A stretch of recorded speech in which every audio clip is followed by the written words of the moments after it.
தாம்பரம் சென்னை கடற்கரை இடையே ரயில் பயணிகளுக்கு இலவச பேருந்து சேவையை தெற்கு ரயில்வே ஏற்பாடு செய்துள்ளது.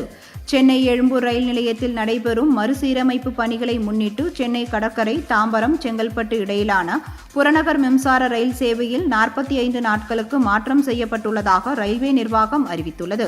கடந்த 20ஆம் தேதி முதல் ஏப்ரல் 5ஆம் தேதி வரை அதிரடியாக மின்சார ரயில் சேவைகள் குறைக்கப்பட்டுள்ளது. வழக்கமாக இந்த வழித்தடத்தில் நாள்தோறும் 208 மின்சார ரயில்கள் இயக்கப்பட்டு வந்த நிலையில் தற்பொழுது 115 ரயில்கள் மட்டுமே இயக்கப்படுகின்றன. எழும்பூர் ரயில் நிலையத்தில் வழக்கமாக பயன்படுத்தப்பட்ட 10 மற்றும் 11 நடைமேடைகளுக்கு பதிலாக விரைவு ரயில்கள் இயக்கப்படும் 5 மற்றும் 6ஆம் நடைமேடைகளில் இருந்து புறநகர் மின்சார ரயில்கள் இயக்கப்பட்டு வருகின்றன.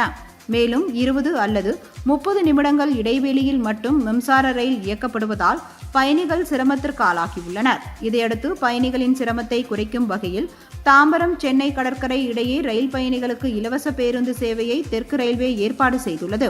ரயில் டிக்கெட் மற்றும் ரயில் பாஸ் வைத்திருக்கும் பயணிகள் பேருந்துகளில் கட்டணமின்றி செல்லலாம் எனவும் தெரிவிக்கப்பட்டுள்ளது.